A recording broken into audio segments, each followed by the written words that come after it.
Hello and welcome everybody to Revive Health's Daily Briefing Live for Thursday, April 16th. This is our 30-minute review of the latest, most important news, resources, and advice for health system marketers and communicators who are dealing with the COVID-19 crisis. I'm Chris Bevelo, Health Systems Practice Lead at Revive Health, and your host for the show. I'm joined as usual by Chase Kleckner, who is Senior Marketing Manager at Revive Health and our show's producer. Hello, Chase. Hi, Chris. Always good to see you. Good to see you too, sir. We are also joined today by Joanne Thornton, who is President at Revive Health. Joanne, that's our agency, by the way. Joanne is responsible. It is. Joanne is responsible for enterprise-wide management and leads the integration of the operations, practice development, and client service functions here at Revive.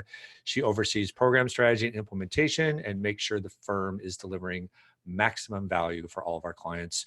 Joanne has spent her career in both agency and in-house roles, including managing issues, crisis, and corporate communications. Joanne, hello. Hello. Thank you so much for joining. Yeah, good to see you too.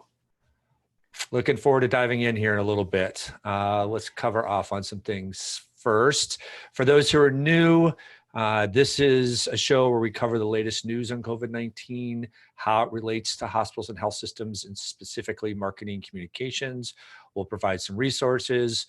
Most importantly, we'll share what we see and hear across the industry. We also want this to be an open forum, interactive forum as much as possible. So if you have questions for Joanne or I or Chase as we go through this, just place those in the Q&A queue at the bottom of your Zoom window.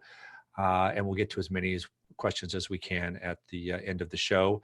Please also use the chat function.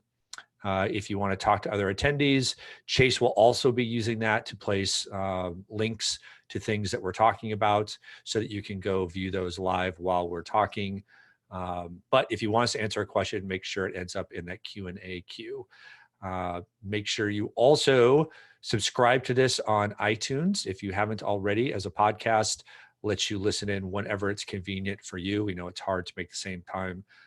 We do have some regular listeners that come in almost every day, which is fantastic. But a lot of you prefer to listen to this whenever it's convenient. So you can do that using iTunes. Also, we post a recording of the show, a video recording every day. You can find that at our communications hub for COVID-19 on our website. Go to thinkrevivehealth.com. We have a banner at the top of the homepage that'll take you to that. If you want the direct URL, it is thinkrevivehealth.com/COVID-19. A couple of other important notes. We are not experts on COVID-19, so not a place to come for medical or scientific advice. But we do have opinions and thoughts on marketing and communications related to this crisis in hospitals and health systems. But just obviously keep in mind, every situation is unique, every organization, every community. So make sure that you, pull everything we're saying through that filter.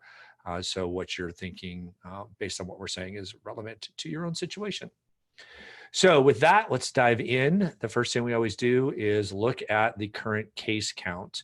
As well as the number of deaths. We look at that globally and in the US. We do that to try to keep an overall perspective of where we're all at with this. Obviously, we're still seeing things increase, though hopefully slowing in this country. And as we come down the other side, that'll just kind of change the perspective on what we focus on in this podcast and what you all are all focused on. So we use the Johns Hopkins University tool. And when I refreshed at the top of the show, internationally, we are at over 2 million cases now. So 2,090,110 total cases with 139,469 deaths. When we look at the United States, we were doing some rough back of the envelope math. The United States now has more cases than Spain, Italy, Germany, and France combined. So we are still on the wrong side of this curve, though again, we are hearing places like New York and others may be plateauing. So that's good news. We are at 640,291 confirmed cases. Obviously, we probably have not confirmed all the actual cases because we still struggle with testing to a degree. And we are at 31,015 deaths in this country. So that just keeps going up and up and up. Chase, I hate to put you on the spot, but a long time ago in this podcast, I don't know, a couple weeks, we had pulled data on the seasonal flu and the deaths that causes. And obviously it varies each year, and looking this year is kind of not the best metric to use because we're actually probably going to see more just because there's more scrutiny overall and more testing for just the regular flu. But we are getting to a point now where we are crossing what we would typically see in terms of death from influenza. Yeah. Do you have that information handy? Yeah, so 2018 to 2019, the seasonal flu was 34,200 deaths. Okay, and so we're not quite there yet, but we have to keep in mind seasonal flu is measured over a long period of time. I don't know if it's a full year. It's seasonal, so it's from October to May. All right, so that's what, 8 months? 8 months. Yeah. 8 months, and we are 1 month into COVID in this country. So it's just another example of how this is not like the flu. Unfortunately, I still hear people saying that. I heard it this weekend, and I just had to keep my mouth shut. It's not the same thing. In just one of many ways, unfortunately, we're going to see a lot more deaths from this. So the other news that we wanted to hit on real quick, and Joanne, I'll throw this to you. Sure. We're hoping to hear from the White House tonight, right? Yeah, the Wall Street Journal is, and I'm sure other news outlets are reporting that we're going to have some federal guidelines for opening up the country, supposedly in an evening news conference from the White House. Obviously, pretty controversial, right? Just considering the potential for a second wave of cases and potential secondary impact to the healthcare system. I think it'll be interesting to see how they approach this relative to various parts of the country, because obviously in some states where there are hot spots, it's probably going to be pretty limited, or at least much more limited than other parts of the country where maybe we haven't seen as many cases.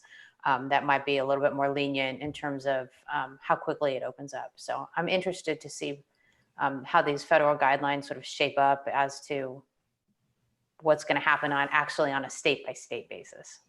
Yeah, it's going to be combine that with what I'm just going to say anecdotally. Maybe there is more than anecdotal information or input on this, but you can start to sense people kind of independently wanting to break through and move on. This was something that was interesting in England early on. One of the reasons why initially they were not going to do social distancing and locking in was they were fearful that if they did it too soon, that people would grow so frustrated and tired by it that they would actually stop adhering and kind of take things in their own hands, and that would put them in a bad place. They changed their mind on that, but I think we can all see this in the news. We sense it from people we know. None of us wants to be in this situation, Sure. and it's understandable to a degree. But depending what these guidelines are. That could add fuel to that fire. Sure. I mean, I think there was just a story, I think we probably all saw it. It was in the national news as well in Michigan, folks protesting outside the governor's office about the extended stay-at-home order. So.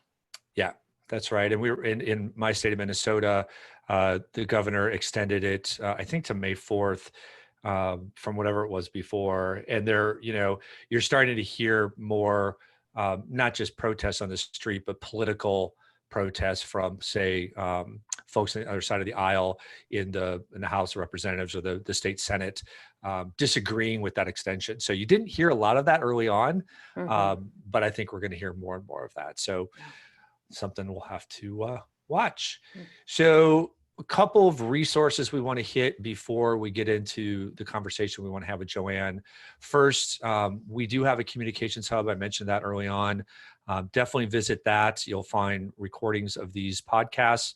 You will find information from our latest survey, the results from that, and you will find content from our bi-weekly emails that we send out on COVID-19 management. The other thing I want to mention is make sure you note on your calendar, Tuesday, April 21st, so this coming Tuesday, we're going to have a very special 1-hour episode of this show. And we're going to use that to take a comprehensive look at what we're calling rapid recovery. If you've been following this show, you've heard us touch on that. It's exactly 2 weeks ago today that we had Brandon Edwards, who's CEO here at Revive, on to kind of talk about what that means. We're going to have him back, and we're going to dive in depth about rapid recovery and look at, what do we mean by that? Why is it so important? What are some things to think about in terms of approaching rapid recovery? So it's going to be kind of webinar style. So make sure you join us for that. Chase is posting a link in the chat channel so that you can follow that and sign up for a calendar event and register for that. It'll be open registration just like this show is, but if you want a reminder, he's providing you an option for that. So let's dive in, Joanne. I think we're going to talk somewhat about rapid recovery. But first, one of the things that you and I had talked about kind of diving into, and I think we've touched on this, but just barely, so this will be a good conversation, is healthcare costs and the perceived role that hospitals play in the high level of costs in this country and how that might be changing. Sure. I mean, the issue of cost and affordability, and in particular, a hospital and health system's role in that, has been such a big part of the national narrative, as sort of what's wrong with healthcare and the problems with healthcare, and particularly narrative coming out of the payer environment, and even on the pharma side, really sort of pointing the finger at hospitals and health systems. And I mean, I think, in today's environment, in a pandemic environment, with what we're seeing relative to how hospitals are needing to step up, and providers and all of those things, there's absolutely like a temporary reprieve, I would say, in that narrative. And what we're all seeing is this swell of goodwill towards hospitals and caregivers. I mean, I think folks have always felt really good about their doctors and really good about their nurses, but it's sort of across the board groundswell. But I think that we have to anticipate that the narrative around cost is going to reemerge.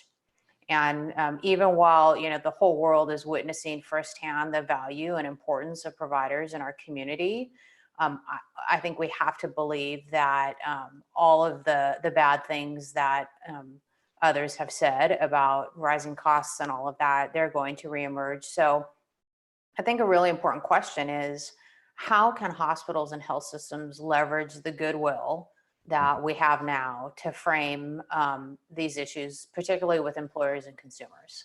Because now is really the time to be telling the communities our story. Now's the time for relationship building, particularly with employers, and even, the possibility of building affinity or loyalty groups with consumers.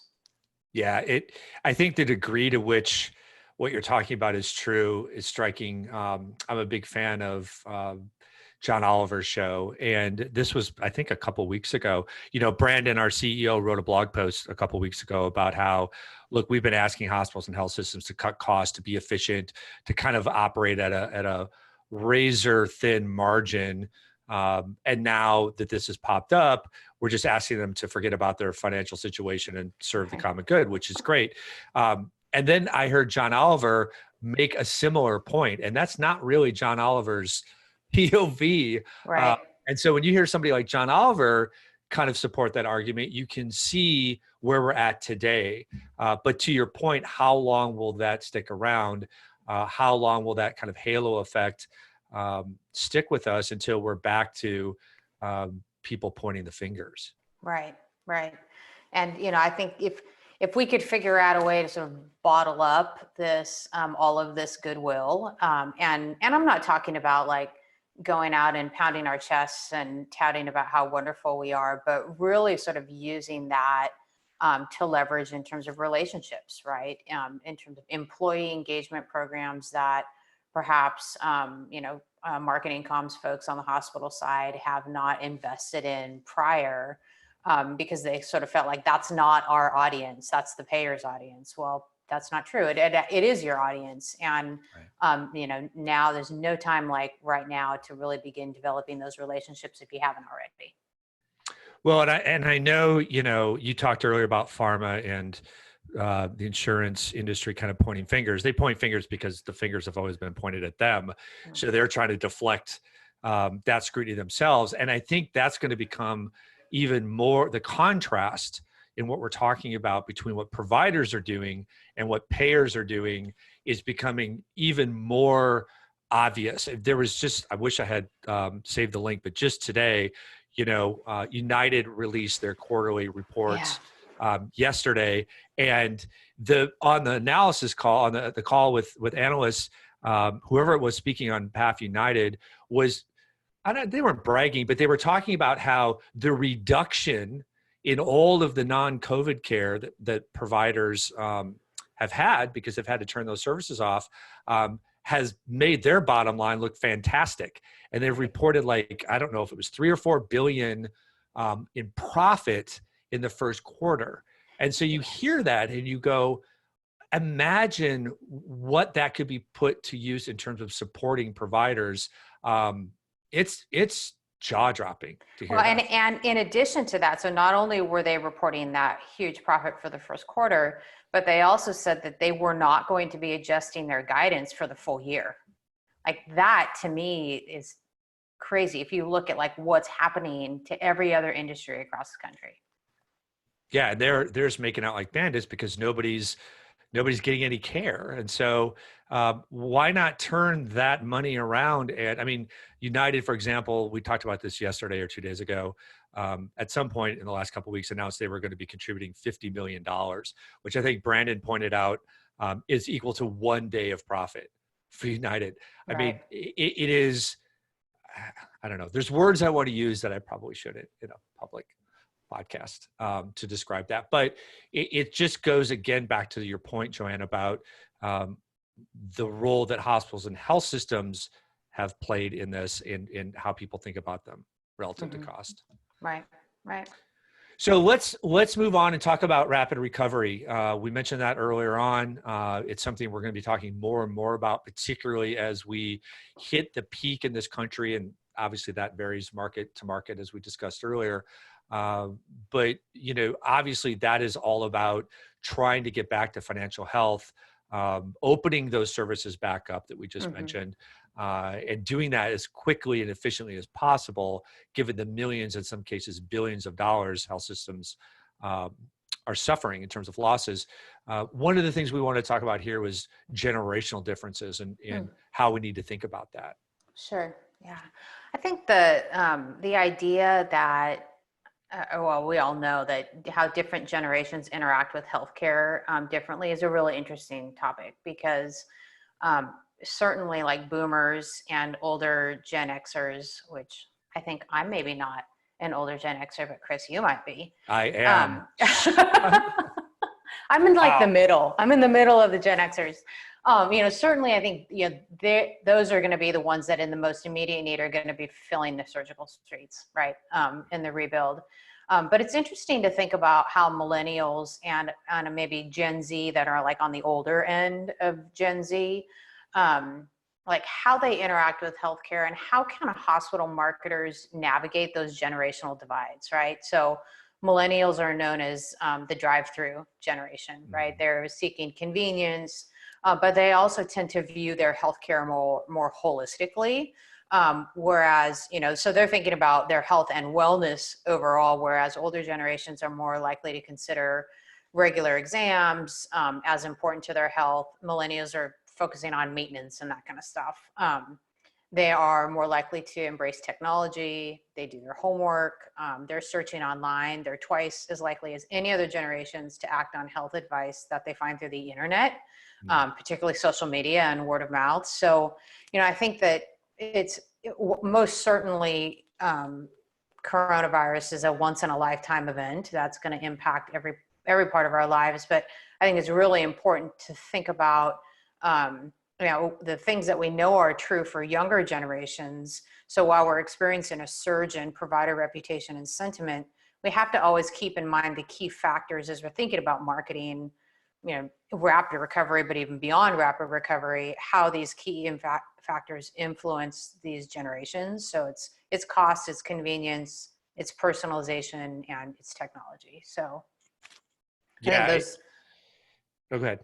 I was say I just think that in terms of marketing, it is really important. Healthcare, I think, was already being pulled into innovation and change as a result of the millennial generation. And I think this event is the opportunity to really accelerate that.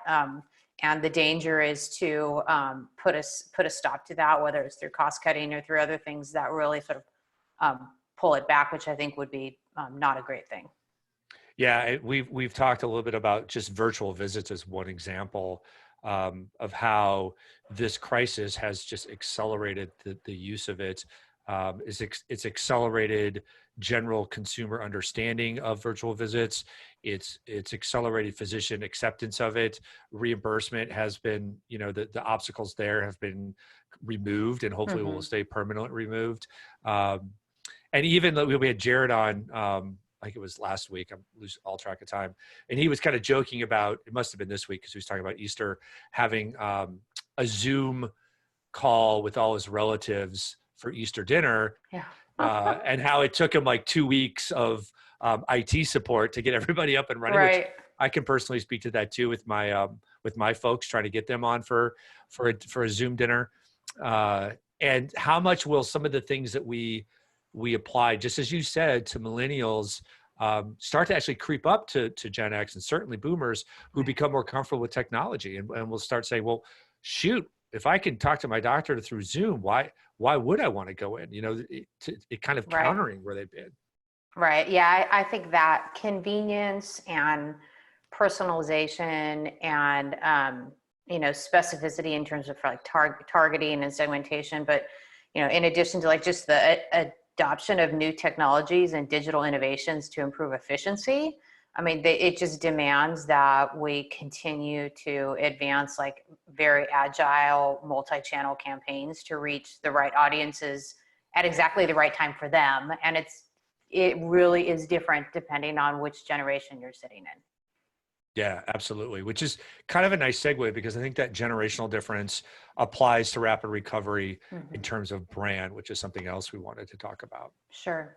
I think, the rapid recovery efforts, I think we all agree and Brandon's going to talk a little bit more about them next week. They're absolutely necessary, right? Absolutely necessary to rebuild surgical volume and bring hospitals and systems back from what I really believe is financial brink right now. Yeah. It's absolutely priority, but I think it's also, that can be true. And that this idea of like this, post-health system approach to branding can't and shouldn't be abandoned.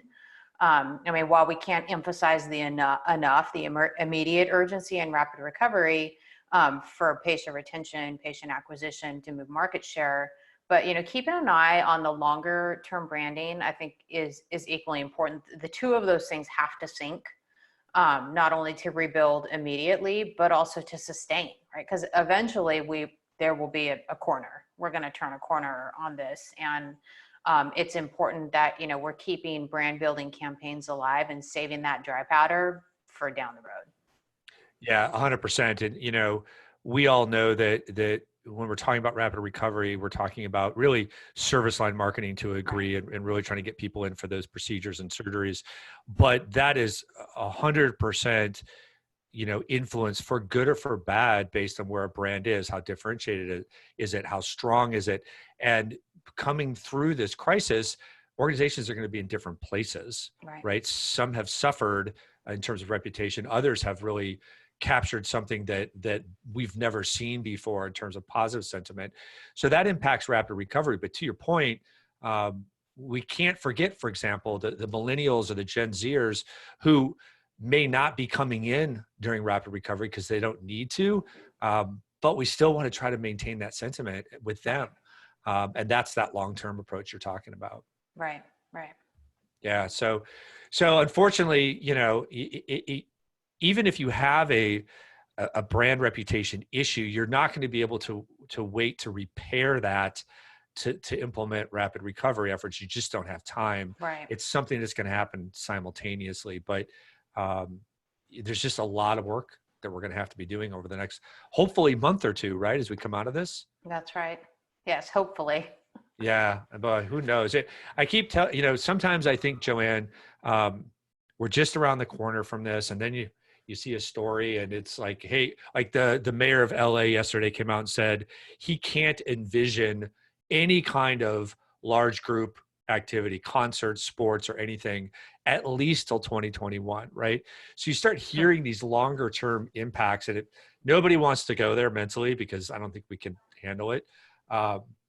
And then you get to the ultimate where I tell myself, we got through World War II, we got through the Great Depression, we got through the 1918 Spanish flu. We'll get through this. It's just a matter. We will get through it, but it is interesting to consider what fundamental changes to our way of life will happen as a result of this, right? So if you think about 9/11, post 9/11, all of a sudden we were all taking our shoes off at the airport, which is something none of us had ever done prior to that. So if you kind of go down that rabbit hole of all of the potential things like social distancing, for example, or 6 feet apart, like how much of that will be mandated and for what period of time? Or masks, wearing masks, like the governor of New York just mandated that. And, we'll see in the guidelines that come out tonight how much of that is incorporated in there. Because you can even imagine opening places up, but requiring masks. There will be folks who don't want to wear a mask. So it is going to be a new scenario for some time, and it's a matter of how long is that time. So are you ever going to shake someone's hand again? That's a great question. I had moved to fist bumps anyway because I don't know why. That was even before this. Not 100% though. If somebody extends their hand, I don't know.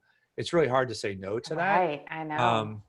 But yeah, maybe there was some survey I saw where like 20% of people or 15% of people surveyed said they would never shake somebody's hand. Yeah. Well, maybe that's a social norm that's going to change.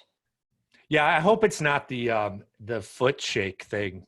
Oh yeah, that's bad. I mean, as a I'm a fan of the jazz hands. Oh, or the elbow touch. Right. All right. We just won't do like head bumps or something. No, let's not do that. All right. That's probably a good place to end the show. I think that would be a wise thing. So if you have stuff you'd like us to cover, please let us know. Put it in the chat channel right now. You can email me at cab@thinkrevivehealth.com. Joanne, thank you so much for joining us. That was fantastic. Thanks for having me. Absolutely. Chase, as always, sir. Absolutely. We'll do jazz hands on our way out. Yes. How about that? Tomorrow, Jeff Spear is going to be back with us. He's EVP at Revive Health. He has sat in as guest host before. He is going to be sitting in again for me as guest host. And he's going to be joined by Jarrett Lewis, who is partner at Public Opinion Strategies. And he'll talk about some of the things I think we were just talking about in terms of consumer sentiment and how that's changing based on some national polling they've done. So remember to go to thinkrevivehealth.com. There's a banner at the top that'll take you to our communications hub. Find everything you need there. Subscribe on iTunes. Don't forget to hold next Tuesday, noon to 1 o'clock, for that very special episode on rapid recovery. And as we say every time, all of you marketers and communicators at hospitals and health systems out there, hang in there. You're doing super important work. We know this is a super tough time, and so we're here to support you. We're going to be here every day until this passes. So thanks for joining today, and we will be back tomorrow.